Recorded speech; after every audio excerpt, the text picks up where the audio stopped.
The first thing you need to know about me is that I like my peace and quiet. The second thing you need to know is that I own a bear, or at least something that looks suspiciously like a bear. His name is Brutus, and he's currently attempting to perform an advanced yoga pose involving his hind leg and his left ear, resulting in a series of guttural groans that would make a seasoned grizzly proud. "All right, big fella," I murmured, not looking up from my laptop. "Sounds like you're trying to achieve inner peace, or maybe just pull a hamstring." Brutus, a 150-pound Leonberger with a coat the color of a toasted marshmallow and a tail that could clear a coffee table with a single wag, paused his contortionist act. He unfolded himself with the slow, deliberate grace of a collapsing sofa, then padded over to my office chair. He leaned, heavily. This wasn't a gentle nudge. This was the full, unadulterated weight of a small pony pressing against my side, a silent, furry plea for attention. "Rough day at the office, huh?" I asked, finally reaching out to scratch behind his ears, a spot that, judging by his immediate sigh of contentment, was pure bliss. "Lots of chasing squirrels in your dreams? Conquering imaginary mail carriers?" "My name's Mark, and I'm a graphic designer. I work from home, which, for a guy who values solitude as much as I do, is pretty much paradise.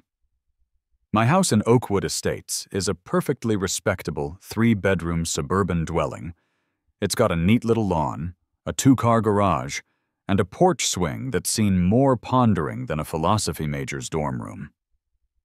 The most exciting thing that usually happens here is the mail delivery, or the occasional rogue squirrel attempting a daring raid on the bird feeder. That was until recently." Brutus let out another profound sigh, a sound that conveyed the deep spiritual suffering of a creature whose only real hardship was deciding which patch of sunbeam to nap in. He rested his massive head on my thigh, his breath warm and vaguely meaty against my jeans. His eyes, a soft, intelligent brown, gazed up at me with an expression of unwavering devotion. Or maybe he just wanted to know if it was time for his afternoon biscuit. With Brutus, it's always one or the other, or both. "You know, buddy," I continued, running my fingers through the thick fur around his neck, "some people see a dog your size and think guard dog, a real protector." He responded with a soft woof, a sound more akin to a gentle exhale than an actual bark. "Yeah, you're about as intimidating as a marshmallow, more like a sentient shag carpet, a mobile tripping hazard that occasionally makes excellent foot warmers." The truth was, Brutus was the friendliest creature I'd ever met. He didn't guard. He leaned. He didn't bark at strangers. He subjected them to slobbery greetings. His primary skills included drooling on cue, shedding enough fur to knit a smaller dog, and demanding belly rubs with the intensity of a drill sergeant. If a burglar ever broke in, Brutus would probably just assume they were there to give him treats and scratch that impossible-to-reach spot on his back. The only thing he truly guarded was the space directly next to me on the sofa. Which brings me to the sign. It was a standard, generic, black and white metal rectangle. 4 words, bold font: "Beware of dog." I'd bought it online a couple of years ago, mostly as a joke, partly as a mild deterrent for the more persistent door-to-door salesman who apparently believed I was desperate for new gutters or unsolicited financial advice. I mean, it's not like Brutus was ever going to actually do anything besides try to sit on them. But the sign gave a certain gravitas, a hint of danger where there was only slobber and unconditional love. I remember the mail carrier, Brenda, chuckling at it just last week. She's a no-nonsense woman with a permanent scowl that disappears the moment Brutus ambles up to her truck, tail wagging like a metronome gone wild. "Hey, Brutus, my man," Brenda had called out, pulling a small baggie from her satchel. "Got your special delivery." Brutus, his usually placid demeanor replaced by an eager bounce, had practically inhaled the treat she offered. Brenda then scratched him behind the ears. "He's a menace, all right," she'd said to me, winking. "A menace to my treat supply." She'd gestured to the sign with her chin. "Still got that up, huh? Scares away the raccoons, I bet. But not the mail lady who knows your secret weapon is just a big softy." "Keeps me entertained," I'd replied, smiling. "And you know, it's a classic. Like a little piece of Americana right there." Brenda had just shaken her head, a smile playing on her lips, before driving off to deliver more mail and presumably more treats to other dangerous dogs in the neighborhood. Brutus, meanwhile, was already back to his existential ponderings on the nature of post-treat happiness. Life was good, predictable, comforting. The only real drama was whether Brutus would successfully sneak a piece of my toast off the counter when I wasn't looking. He usually did. I should have known it wouldn't last. Change was in the air, a subtle shift in the suburban breeze that carried the faint scent of freshly cut grass and, more ominously, newly printed HOA bylaws. The recent Homeowners Association election had been surprisingly contentious, mostly because nobody ever paid attention to HOA elections until someone decided to run on a platform of reinvigorating community standards. And that someone was Carol. Clipboard Carol, as I'd mentally dubbed her. I'd had a few minor run-ins with her before, a tersely worded note about my recycling bin being 2 inches over the designated curb line, a sharp glare when Brutus, in a moment of pure joy, had dared to bark at a particularly juicy squirrel. Nothing major, just the kind of petty annoyance that you roll your eyes at and then forget. But now, Carol was the president, and as I would soon discover, her reign would be anything but quiet. Little did I know, the "Beware of Dog" sign, that innocuous piece of metal, was about to become the epicenter of a suburban showdown. A battle fought not with fists, but with passive aggression, bureaucratic nitpicking, and a very, very cuddly dog. My peace and quiet were about to take a serious hit, and frankly, so was Carol's. The registered letter arrived on a Tuesday, delivered by Brenda herself, who handed it to me with a conspiratorial glance. "Looks official, Mark. Probably a jury summons or something equally exciting." Her smirk suggested she knew better. I took the thick envelope, its corners sharp, its weight unsettling. The return address read Oakwood Estates Homeowners Association. My stomach gave a little lurch. This wasn't a jury summons. This was worse. This was Carol. I opened it with a sigh, Brutus watching me with his head cocked, sensing the shift in my mood. The letter was 3 pages long, single-spaced, and written in a font that looked suspiciously like something lawyers used to bore people into submission. The tone was overly formal, each sentence an exquisitely crafted piece of passive-aggressive legalese. The subject line, in bold, ominous capital letters, screamed, "Urgent. Violation notice. Property at 1472, Oakwood Drive. Dear Mr. Peterson," it began, "it has come to the attention of the Oakwood Estates Homeowners Association Board of Directors, specifically through recent community feedback and direct observation by authorized personnel, that your property at the aforementioned address is currently displaying signage in direct contravention of established community bylaws." I skimmed through the preamble, rolling my eyes at authorized personnel, meaning Carol with her binoculars. The core of the complaint hit on page 2. Specifically, The sign prominently displayed on your front lawn, bearing the text, "Beware of Dog," has been identified as violating Bylaw 7, Section 4C, which pertains to signage promoting aggressive or hostile neighborhood atmosphere. The board holds that such signage, by its very nature, implies the presence of a dangerous or unfriendly animal, thereby creating an unwelcome perception for residents, prospective homebuyers, and general visitors to our esteemed community. This perception, whether intentional or not, has a demonstrable negative impact on property values and the overall welcoming aesthetic that the Oakwood Estates HOA strives diligently to maintain. I reread it. Aggressive or hostile neighborhood atmosphere. My $5 sign. A new low, even for the HOA. The letter went on to detail the potential penalties. An initial fine of $50, escalating to $100 per week if the sign wasn't removed within 14 calendar days. It concluded with a stern warning about further legal action should I fail to comply. It was signed in a remarkably florid script.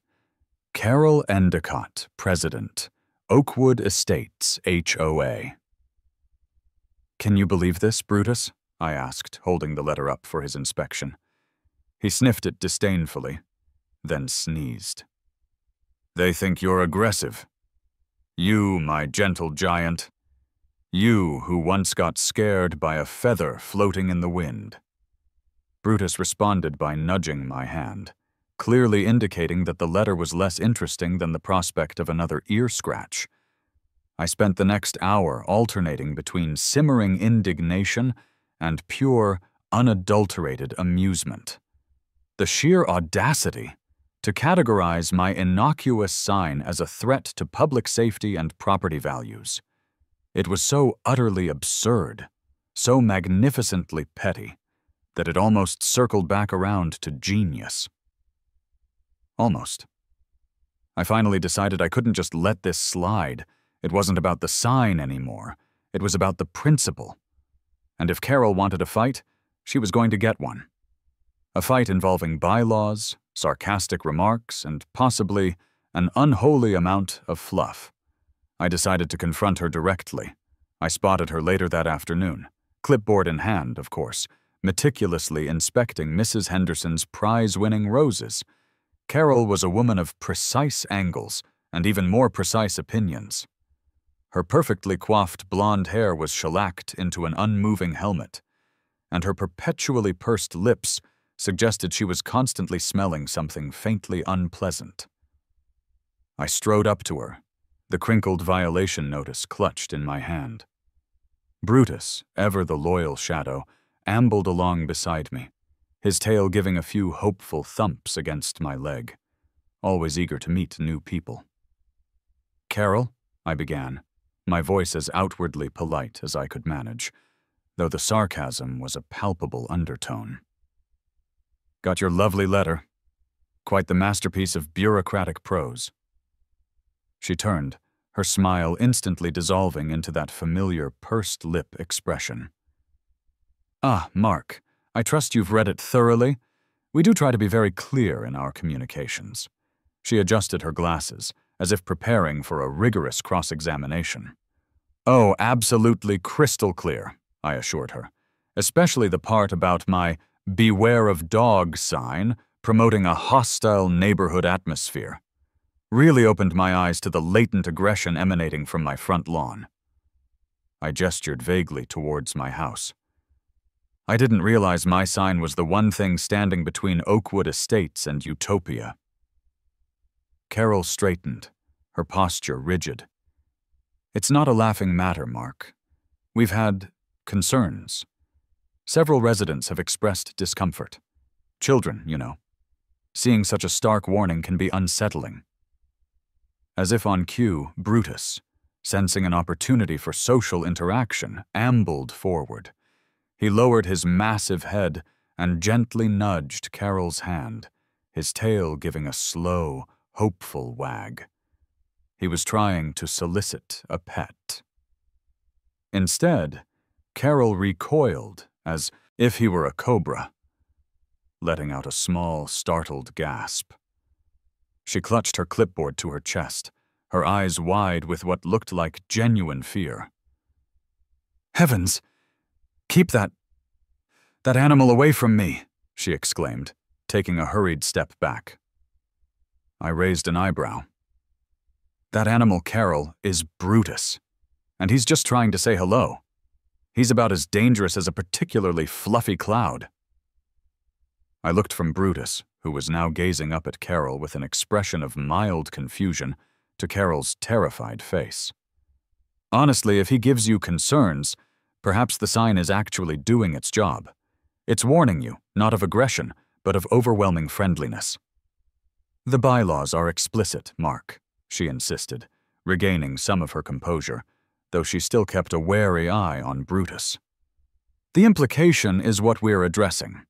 We're simply trying to foster a more welcoming community aesthetic." "Right," I drawled. "And nothing says welcome like a 3-page legal threat over a $5 piece of plastic. I get it. We need to project an image of serene, dog-free, suburban bliss, even if it's a total fabrication." Carol's eyes narrowed.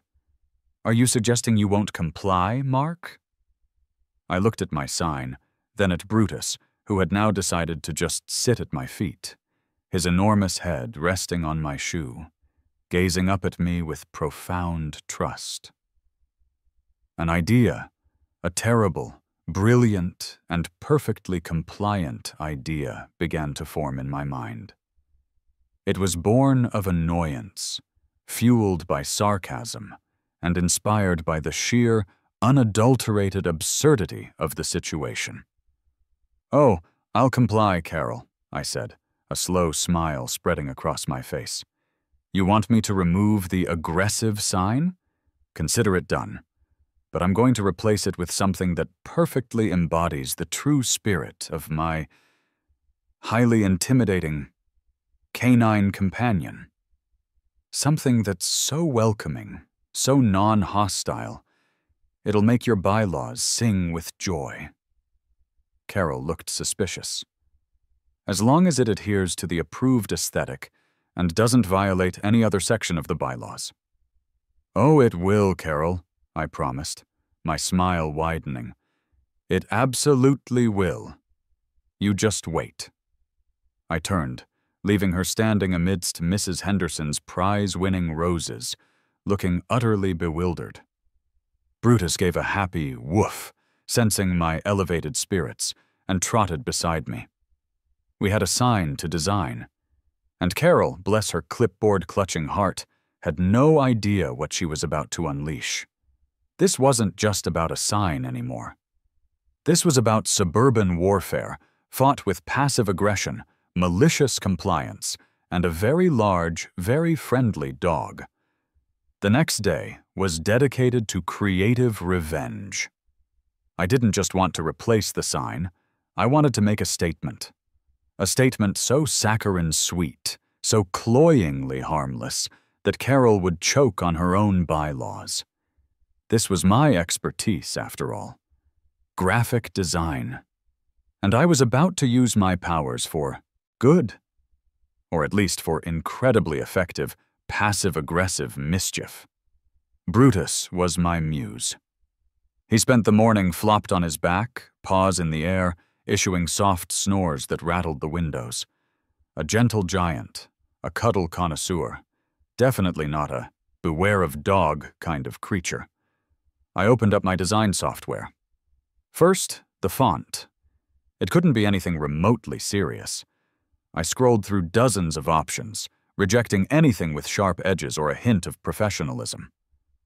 I finally landed on something that was a cross between a child's handwriting and a Valentine's Day card. Maybe it was Comic Sans. Maybe it was something even worse. The point was, it looked like it belonged on a kindergarten bulletin board, not a stern warning sign. Then, the colors. No more stark black and white. I went with pastel pink and baby blue. like a fluffy cloud on a perfect spring day, the kind of colors that induce a sugar rush just by looking at them. The text was the pièce de résistance. I typed it out, humming slightly, feeling a triumphant grin spread across my face. Beware of Cuddles. And underneath, in slightly smaller but still ridiculously friendly script, he is 150 pounds. He is relentless. You will be snuggled. This is your only warning. I proofread it, adjusting the kerning, making sure every letter screamed harmless. It was perfect. A public service announcement, disguised as a warning, that was technically in full compliance with Carol's absurd demand. It warned, it was dog-related, and it certainly wasn't aggressive. Quite the opposite. It was a threat of overwhelming, inescapable affection. I sent the design to a local print shop, emphasizing that I needed it on durable, weather-resistant material. They probably thought I was insane, but hey, a paying customer is a paying customer. 2 days later, the new sign arrived. It was even more gloriously ridiculous than I'd envisioned. The pinks and blues practically glowed in the suburban sunlight. The font screamed, "Preschool Art Project." The text promised an inescapable avalanche of canine affection. That afternoon, I performed the ceremonial removal of the old sign. Brutus watched, head tilted, as I unscrewed the worn metal plate. "See, old friend?" I said, holding it up. "They thought you were too scary. But we know the truth." I tossed the old sign into the recycling bin with a satisfying clatter. Then, with an even greater sense of ceremony, I installed the new one.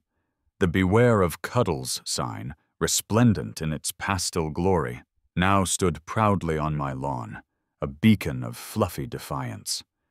I stepped back, admiring my handiwork, a deep sense of satisfaction warming my chest. Brutus came over and nudged my hand, then looked at the sign. "I swear!" He almost seemed to nod approvingly. Or maybe he just smelled a treat on my fingers.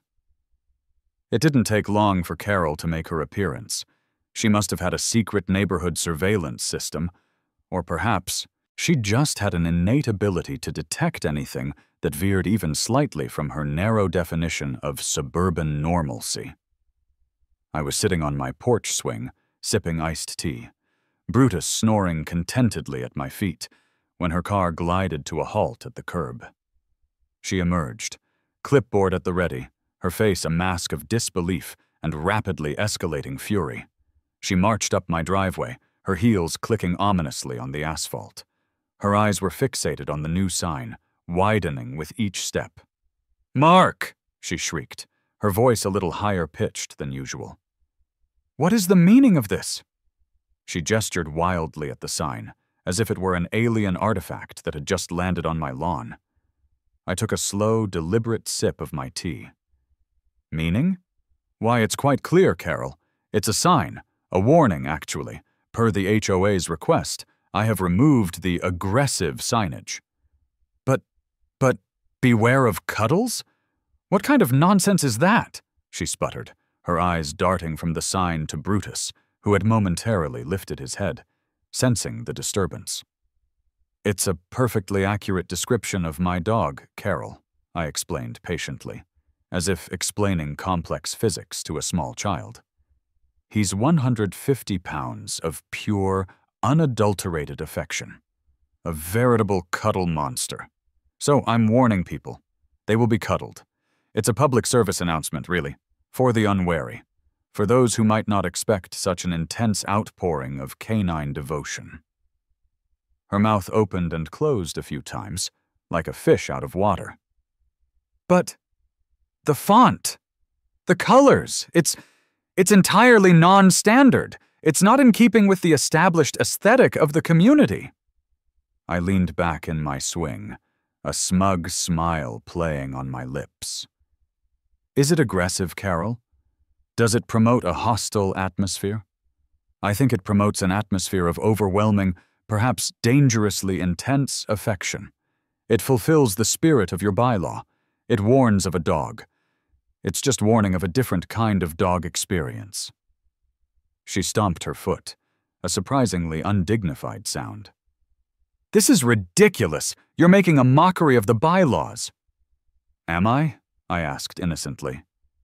"Or am I simply embracing the true spirit of Oakwood Estates, a place where even a warning sign can be a beacon of joy and impending snuggles?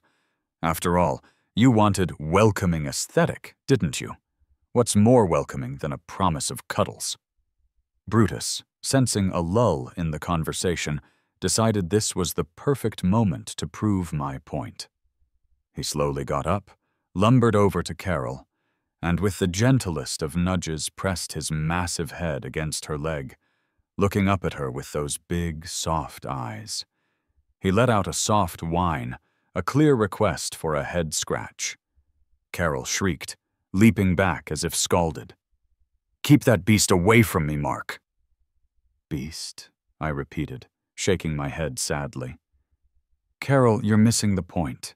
He's offering you unconditional love, a free cuddle. You should be honored." She glared at me, her face red with frustration. She opened her mouth, closed it, then opened it again. She had no bylaw to cite, no rule against overwhelming affection or pastel fonts. She was defeated for the moment. "This is not over, Mark," she finally managed, spinning on her heel and marching back to her car. She slammed the door and drove off, leaving a faint scent of desperation in her wake. I watched her go, then turned to Brutus. "That, my friend," I declared, reaching down to scratch his favorite spot, "was a small victory for us, for Cuddles, and for ridiculousness." Brutus responded with a happy whine and a full body wag that nearly knocked me off the swing. We celebrated with a steak, for him, and a triumphant sigh, for me. The neighborhood had noticed. Mrs. Henderson, watering her roses, had given me a thumbs up and a knowing wink. Even a couple of teenagers walking by had stopped to take a picture of the sign, laughing. A quiet revolution had begun, one pastel sign at a time. And I was just getting warmed up.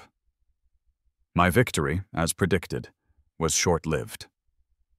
Carol, like a tenacious badger with a grudge, regrouped.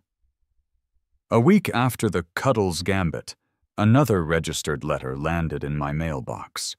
This one was shorter, but no less venomous. "Dear Mr. Peterson," it began, foregoing any pleasantries this time. "Despite your attempts to circumvent community standards, your current lawn signage at 1472 Oakwood Drive remains in egregious violation of Oakwood Estates HOA bylaws, specifically Bylaw 12, Section 8A, Approved Signage Aesthetics, which states that all exterior signage must utilize standard, legible fonts, muted color palettes, and professional design schemes. Your current sign, with its Wu standard font and vibrant, unapproved color scheme, directly contravenes this bylaw." The letter included a new fine, $75, escalating to $150 a week. She was upping the ante. She clearly hadn't anticipated my malicious compliance, but she was learning. I read the letter to Brutus, who was engaged in the highly critical task of trying to lick his own elbow.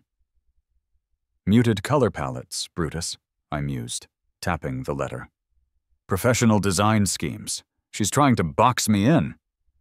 Brutus merely snorted, clearly unimpressed by Carol's latest legal maneuvering. This was no longer just about a sign. This was an artistic challenge, a battle of wills, fought with the elegant weapons of bureaucracy and absurdity. If she wanted professional design schemes, I would give her professional design schemes. And if she wanted muted color palettes, well, I could interpret muted in my own special way. I called a local handyman contractor named Sal. Sal was a grizzled, no-nonsense older guy with a perpetually grease-stained baseball cap and a deep suspicion of anything he deemed fancy.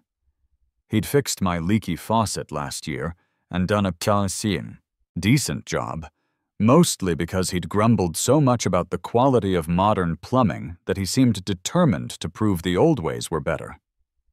"Mark, it's Sal," he answered, his voice a gravelly rumble. "What fresh hell do you need me for now? Another clogged toilet?" "Worse, Sal. Much, much worse," I said, trying to keep a straight face. "I need you to build something for me. Something artistic." There was a long pause on the other end. "Artistic? Look, kid, I hammer nails and fix leaky pipes. I ain't Michelangelo." No, nothing like that," I quickly reassured him. "It's for my lawn. So remember that Beware of Cuddles sign?" "The pink one?" Sal grunted. "Yeah, I saw it. My wife thought it was a hoot. Your neighbor with the haircut like a helmet nearly had an aneurysm." "Exactly," I chuckled. "Well, she's cited me for non-standard fonts and colors, so I need you to build a sturdy, professional-looking wooden frame for the sign. Something that screams quality craftsmanship." "Okay, that I can do," Sal said, sounding relieved. "But where does the artistic come in?" "Ah, here's the kicker," I explained, lowering my voice conspiratorially. "Next to the framed sign, Sal, I want you to build a life-sized, painted wooden cutout of Brutus." Another long pause. "A what now?" Sal's voice was laced with pure disbelief. "A cutout," I repeated. "You know, like those cheesy tourist trap photo ops? But it's just Brutus, and I want him to look, menacingly cuddly, like he's lunging for a hug, big googly eyes, maybe his tongue hanging out. The works. And get creative with the colors, but make sure they're technically muted in a way that's completely undeniable, like natural dog colors, but exaggerated." Sal let out a strangled laugh that sounded like a dying walrus.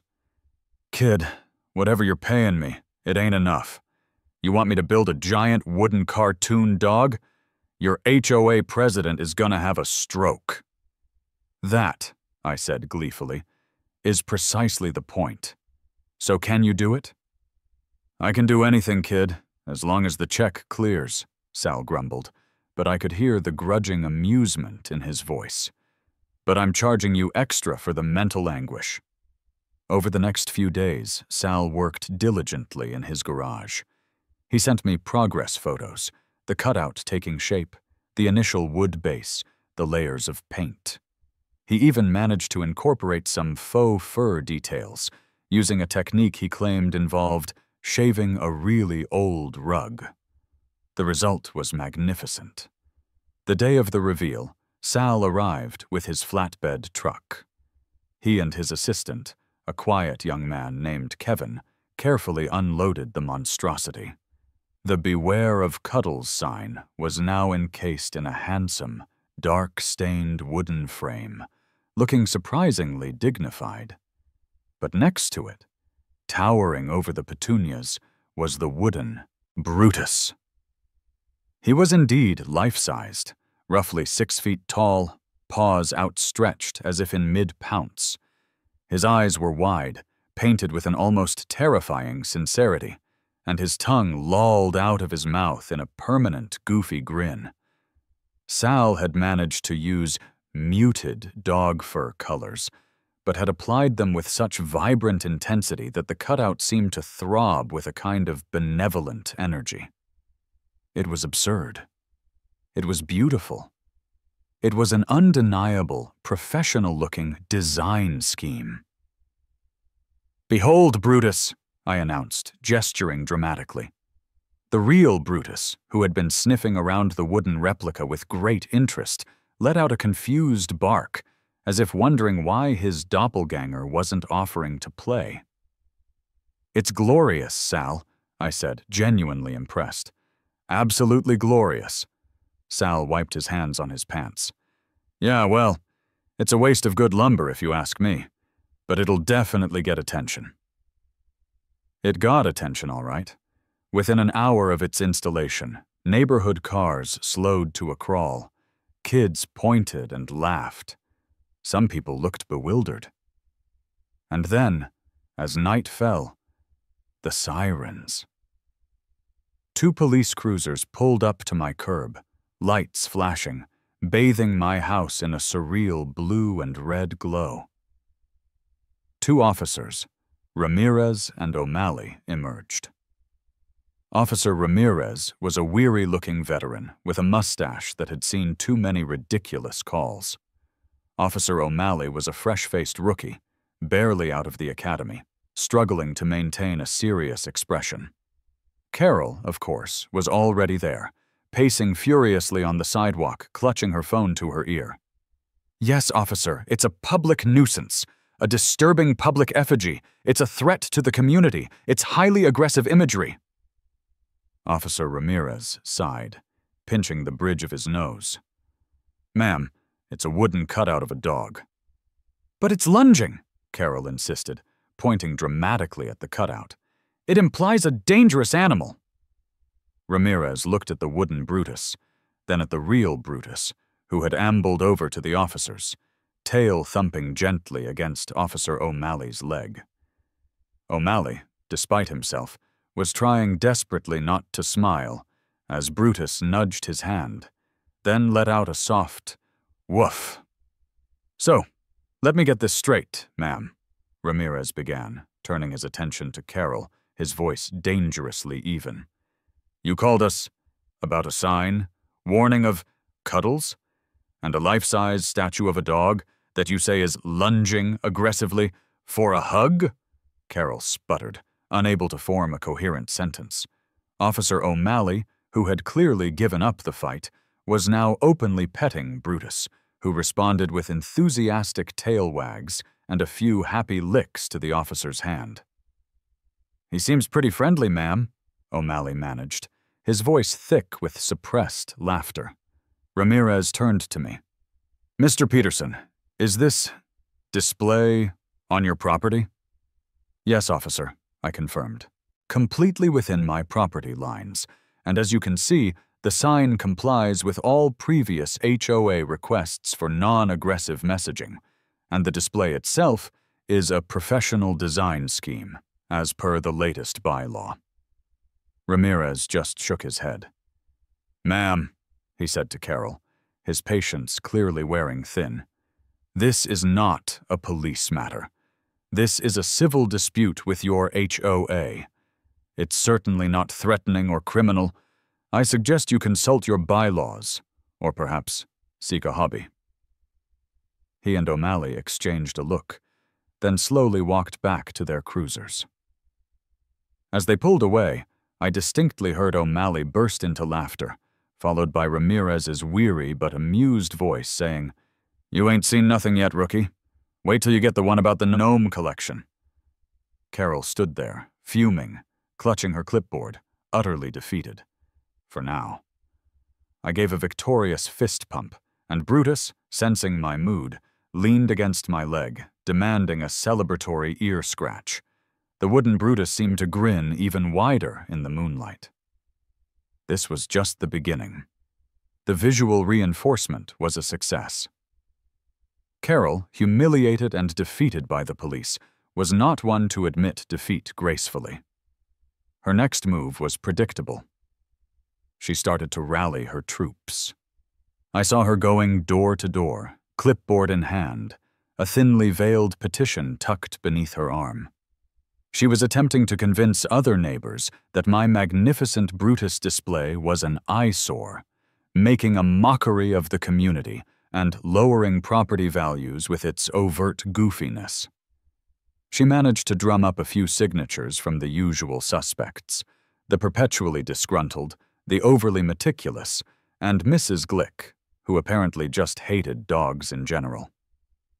She's campaigning, Brutus, I informed him, watching her from my window as he snored away on the sofa, trying to turn the neighborhood against us, but she underestimates the power of sheer, unadulterated annoyance. Brutus merely twitched an ear. He had more pressing matters, like the eternal quest for the perfect nap position. But Carol's actions only fueled my resolve. If my display was making a mockery of the community, I wasn't being loud enough about it. It was time for an audio component, a sonic layer to my cuddly counteroffensive.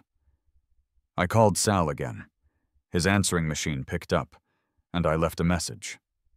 "Sal, my friend, my brother in arms, I have another job for you. A crucial one." He called back 20 minutes later, his voice laced with resignation. "Lord, give me strength. What is it this time, kid? You want me to add glitter to the wooden dog? Maybe a rotating disco ball?" "Nothing like that, Sal," I said, trying to sound serious. "Though the disco ball has merit for later phases. No, this time, I need a motion sensor and a speaker. Outdoor rated, naturally." Another pause, this one longer than usual. "A motion sensor and a speaker," Sal repeated slowly, as if translating from an alien language. "You're not going to play like heavy metal music when someone walks by, are you? Because that's going to get you arrested." No, Sal, nothing so uncouth," I assured him.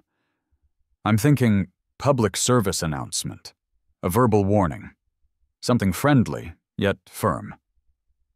Sal let out a deep sigh. "You know, if I wasn't semi-retired, I'd probably quit. But you pay on time, and frankly, the entertainment value is starting to outweigh the existential dread. All right, what's the message?" This was the part I'd been looking forward to. I'd spent hours in front of my microphone, practicing various inflections, trying to find the perfect blend of goofy, booming, and utterly ridiculous. I wanted it to sound like a game show announcer who had too much coffee and was obsessed with fluffy animals. "Okay, so when someone walks past the display, the motion sensor triggers the speaker," I began, pacing my office. "And the speaker should play my voice, but pitched down a bit, so it sounds big and a little absurd. The message goes like this: Cuddle alert, cuddle alert. Unauthorized passenger detected in the snuggle zone, deploying fur missile." Sal was silent for a moment. Then I heard him snorting with laughter. "Deploying fur missile? Mark, you are truly unhinged." "And then," I continued, ignoring his assessment, "right after fur missile, I want a really loud, really happy woof from Brutus. I've already got it recorded." "You recorded your dog barking?" Sal asked, clearly amused. "Only his happiest bark," I confirmed. "The one he does when he's just seen a squirrel climb a tree. It's full of joyful menace." "All right, kid," Sal said, still chuckling. "You got it. Speaker, motion sensor, fur missile. I'll be over tomorrow morning." The installation was swift. Sal, surprisingly, seemed to be enjoying himself this time, a mischievous glint in his eye. He carefully positioned the motion sensor so it would trigger as soon as someone stepped onto the sidewalk in front of my house. The speaker was subtly hidden behind the wooden Brutus cutout, projecting its audio perfectly. We tested it. Sal walked past. The booming, slightly distorted voice of me, the Cuddle commander, boomed across the suburban street. "Cuddle alert! Cuddle alert! Unauthorized passenger detected in the snuggle zone. Deploying fur missile. Woof!" Sal jumped back, startled, then burst out laughing. "Oh, that's truly evil, Mark. I love it." The neighborhood's reaction was immediate and varied. The first few pedestrians, unsuspecting joggers and dog walkers, jumped out of their skins. Then, as the initial shock wore off, came the smiles, the pointing, and the outright laughter. Kids walking home from school purposefully walked past my house multiple times, giggling as the cuddle alert sounded. Old Mr. Henderson, a notoriously gruff man who barely acknowledged anyone actually stopped and waited for it to trigger. When it did, he let out a loud, booming laugh of his own. "Never thought I'd hear that in Oakwood Estates," he'd yelled across the lawn, giving me a rare, genuine smile. But Carol, as expected, was not amused. Her house was 3 doors down, and she could hear the cuddle alerts perfectly. Her initial calls to the HOA's non-existent Noise Disturbance Committee went unanswered. Then she called the police again. Officer Ramirez and O'Malley arrived once more, looking even more resigned this time. Officer O'Malley actually groaned when he saw it was my house again. "Mr. Peterson," Ramirez began, running a hand over his tired face, "we're getting reports of a talking dog statue." "It's a motion-activated public service announcement, officer," I explained, standing on my porch, Brutus leaning against my leg. "Warning citizens of the imminent danger of Cuddles. Perfectly within my rights to have an audio warning on my own property." Carol, who had materialized seemingly from thin air, was practically vibrating with indignation. "It's a disturbance of the peace.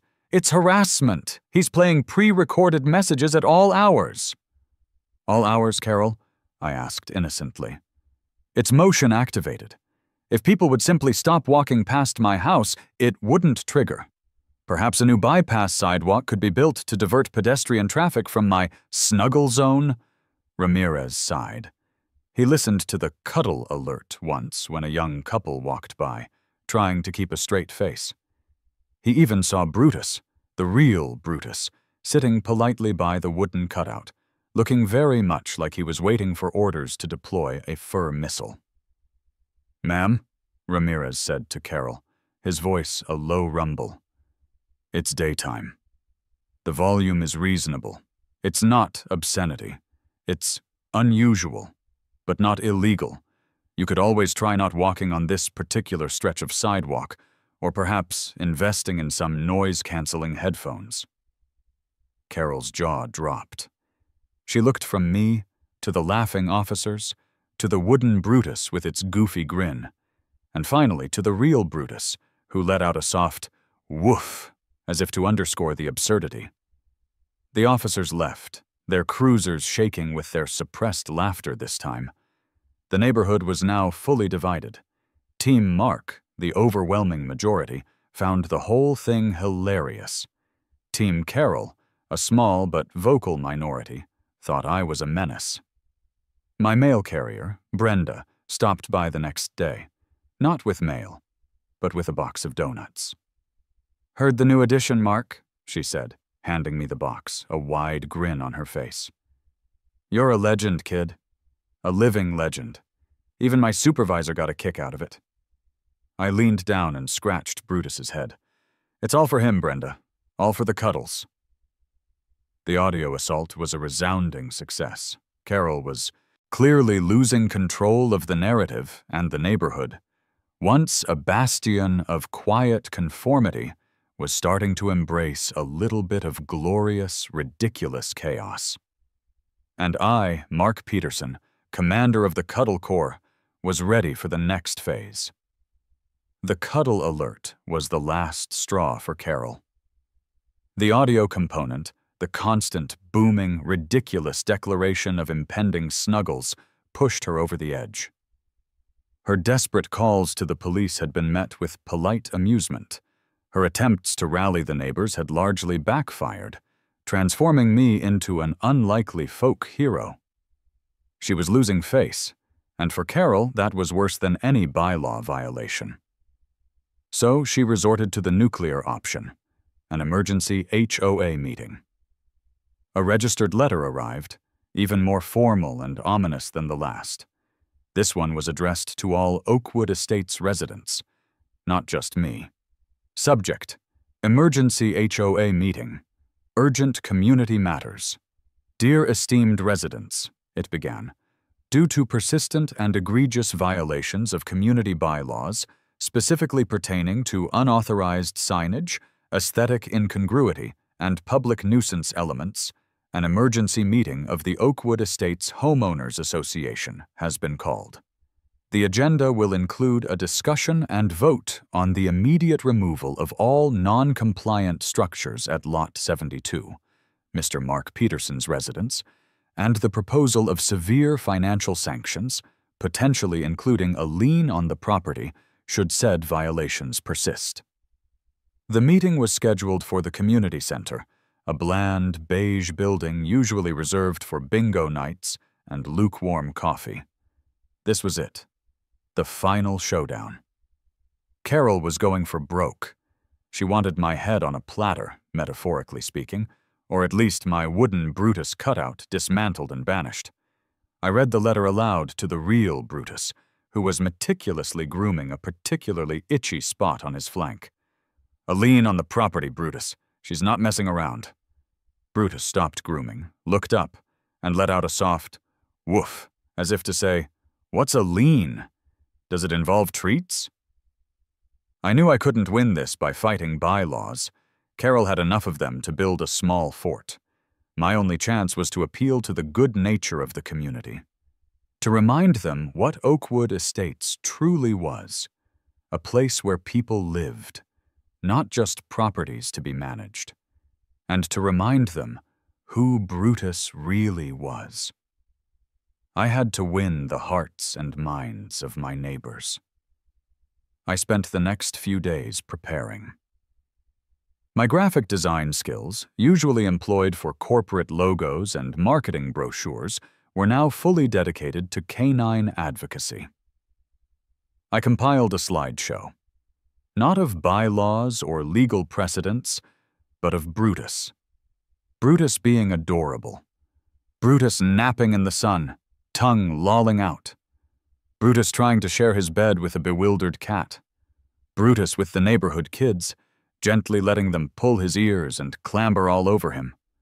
Brutus looking utterly bewildered by a rogue butterfly. Every picture was a testament to his gentle nature, his utter lack of aggression. I also composed a short speech. It wouldn't be a defense, but a celebration. A narrative of Cuddles, not compliance. I practiced it in front of Brutus, who was a remarkably non-judgmental audience, though he did offer a few soft nudges as encouragement. One last call to Sal. My trusty contractor, who by this point was probably questioning all his life choices. "Sal, my friend," I began, trying to sound as earnest as possible. "One last favor, the big one. You're not making me build a giant inflatable Brutus for the roof, are you?" Sal grumbled, though I detected a hint of amusement. "Nothing quite so permanent," I assured him. "I need you to bring your biggest dolly, and I need your help transporting something." "Don't tell me," Sal said, a deep sigh rattling through the phone line. "You want me to bring the wooden cartoon dog to the meeting, don't you?" "It's not a cartoon, Sal. It's a professional design scheme. And yes, he needs to be there. As a visual aid. A very large, very compelling visual aid." Sal groaned. "Kid, you are going to be the death of me. But I'll be there. Just make sure there's free coffee at this meeting. And maybe some donuts." "Consider it done, Sal," I promised. "Consider it absolutely done." I felt a nervous flutter in my stomach, but also a surge of excitement. This wasn't just about my sign anymore. This was about standing up to petty tyranny, about celebrating the joyful absurdity of life, and most importantly, about defending the honor of a very good dog. Carol thought she had me cornered. She thought she could bury me under a mountain of bylaws, but she hadn't accounted for the power of a giant, goofy wooden dog, and an even giddier real one. The battle for Oakwood Estates was about to begin, and I had my secret weapon. Overwhelming cuteness. The community center was packed. Every chair was taken, and people stood along the walls. The air was thick with anticipation. curiosity, and the faint scent of stale coffee. Carol, wearing a severely tailored pantsuit and an expression of grim determination, sat at the head table, her clipboard before her like a shield. Beside her sat two other HOA board members, looking uncomfortable and eager for the whole thing to be over.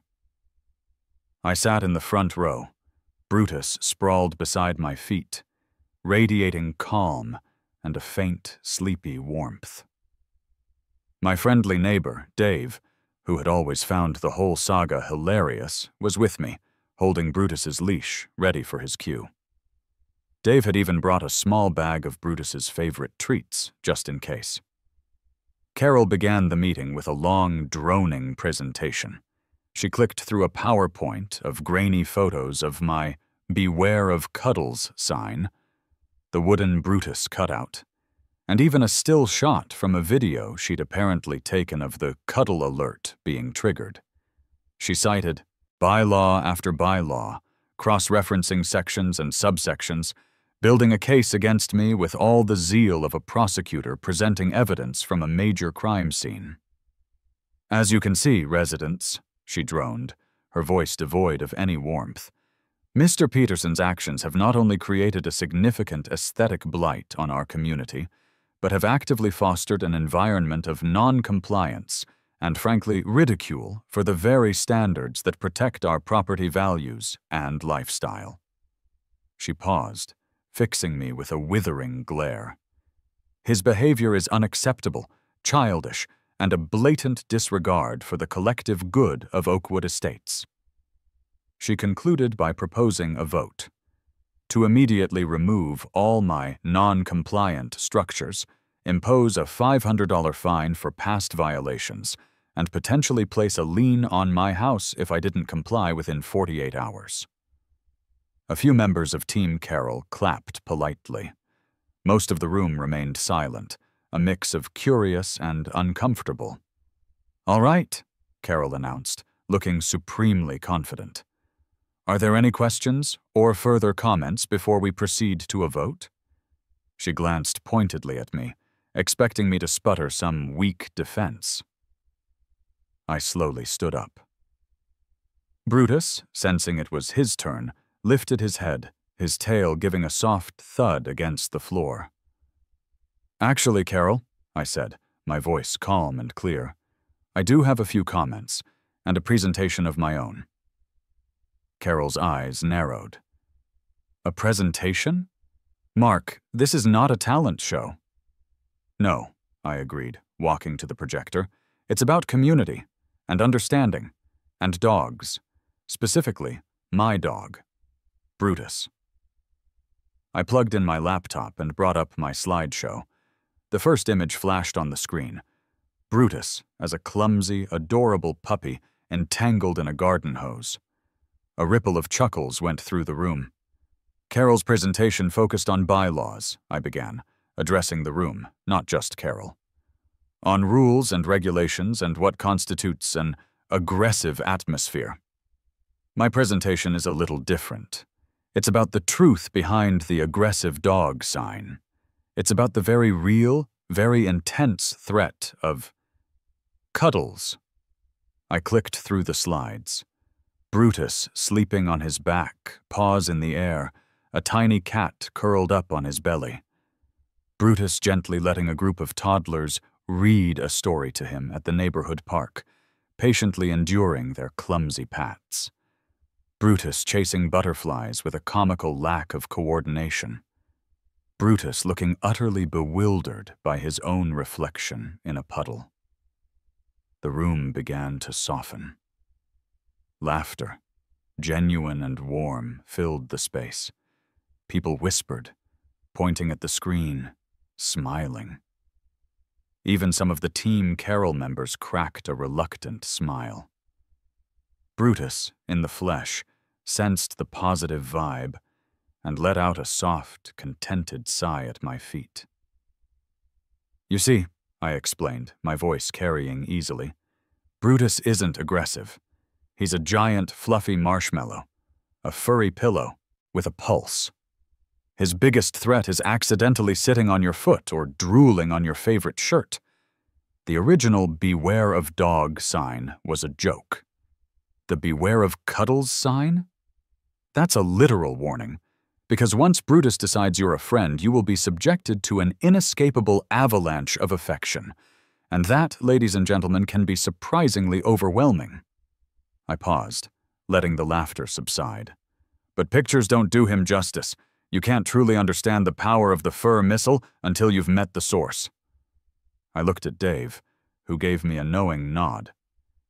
"Ladies and gentlemen," I announced, my voice swelling with dramatic flair, "I present to you the true spirit of Lot 72, the one, the only, the magnificent."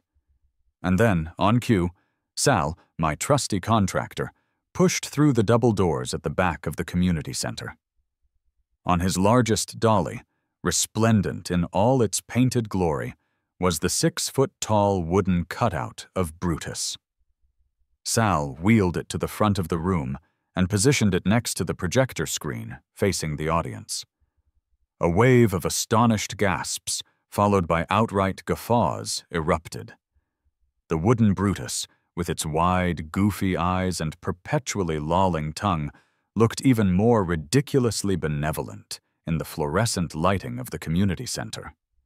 "And now," I continued, as the laughter filled the room, "I invite the actual fur missile to make his appearance." Dave, holding Brutus's leash, gently led him from the front row. Brutus, wearing a specially made red vest that proudly declared "Free Cuddles" in friendly white letters, ambled calmly down the aisle. He was a perfect gentleman. He paused at a few chairs, nudging hands for a polite pat, his tail giving slow, majestic thumps against the floor. He seemed to understand the gravity of the moment, or perhaps he just enjoyed being the center of attention. He made his way to the front, next to the wooden cutout, and then, with a deep, contented sigh, flopped down at my feet. He looked up at me with those big, soft eyes, then scanned the room as if surveying his adoring public.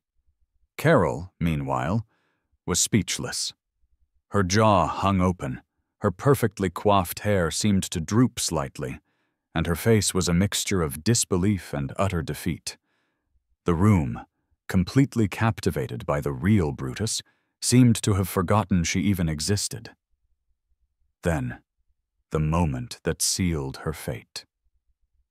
A small child, perhaps 4 years old, the son of one of Carol's most ardent supporters, had been sitting quietly in his mother's lap, looking utterly bored. But when Brutus made his appearance, the boy's eyes had lit up. Now, seeing the gentle giant so close, the boy started to cry. Not from fear, but from an overwhelming desire to hug the big dog. Before anyone could react, Brutus, as if sensing the child's distress, slowly got up. He ambled gently over to the mother and child. He lowered his massive head and, with an incredibly soft, warm tongue, began to lick the tears from the boy's cheek. The boy stopped crying instantly, a look of pure wonder replacing his tears.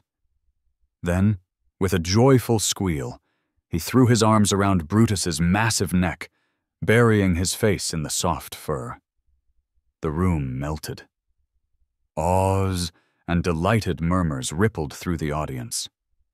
The child's mother, initially startled, slowly started to smile, then laugh, gently stroking Brutus's head. I looked at Carol. Her face was a mask of utter devastation. She had lost. Spectacularly.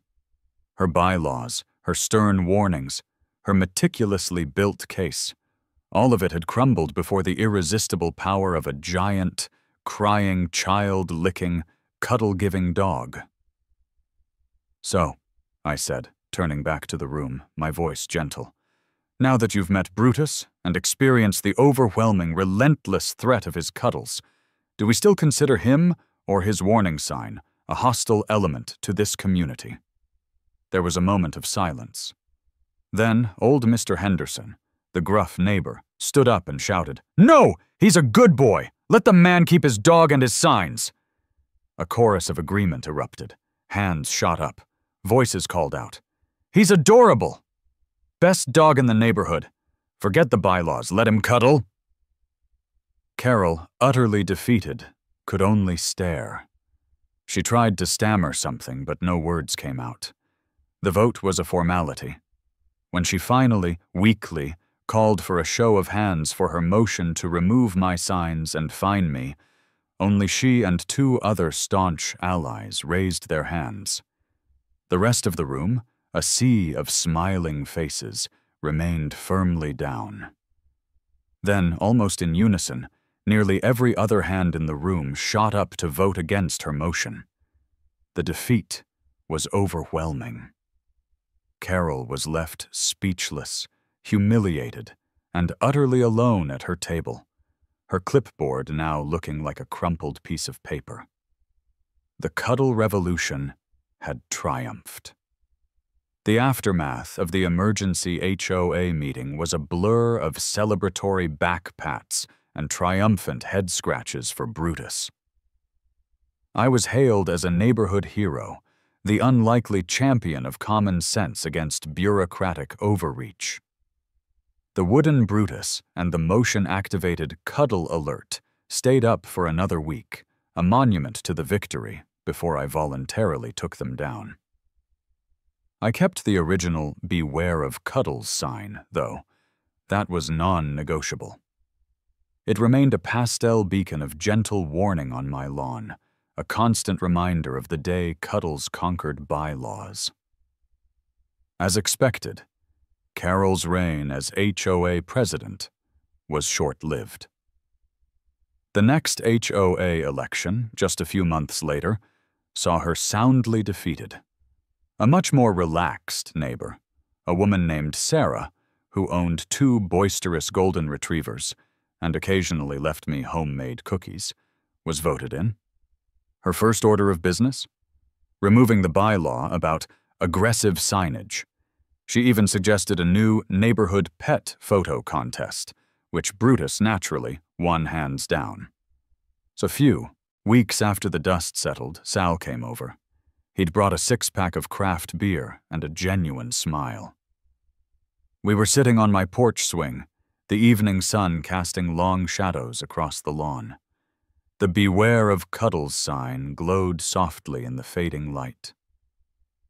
Brutus was asleep at our feet, snoring loudly enough to rattle the floorboards. "You know, Mark," Sal said, taking a long swig of his beer, "for all the trouble this dog caused, he's a pretty good boy." "He's the best," I agreed, reaching down to scratch Brutus behind his ears. He let out a profound sigh of contentment without even opening his eyes. He taught this neighborhood a valuable lesson.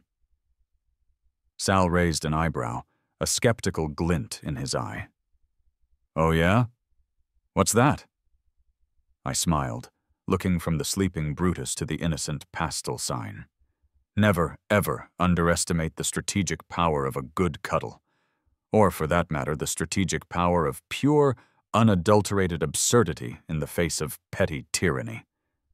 Sal laughed, a deep, rumbling sound. "You got that right, kid. Never thought I'd be a part of a cuddle revolution. But here we are. Who knew a dog could be a weapon of mass affection?" I leaned back in the swing, feeling the familiar comfort of Brutus's bulk against my feet. My peace and quiet had returned, but now it was a more vibrant, more cherished peace. It was a peace earned through ridiculousness, fueled by sarcasm, and ultimately delivered by the boundless love of a truly magnificent, cuddle-threatening dog. The Cuddle Alert speaker and the wooden Brutus now reside in my garage, awaiting their next deployment, should any future HOA president dare to challenge the fundamental right to wholesome, overwhelming affection. But for now, life in Oakwood Estates was perfectly, wonderfully normal. Normal, that is, for a place where a sign warns you of cuddles, and the biggest threat is getting snuggled into submission.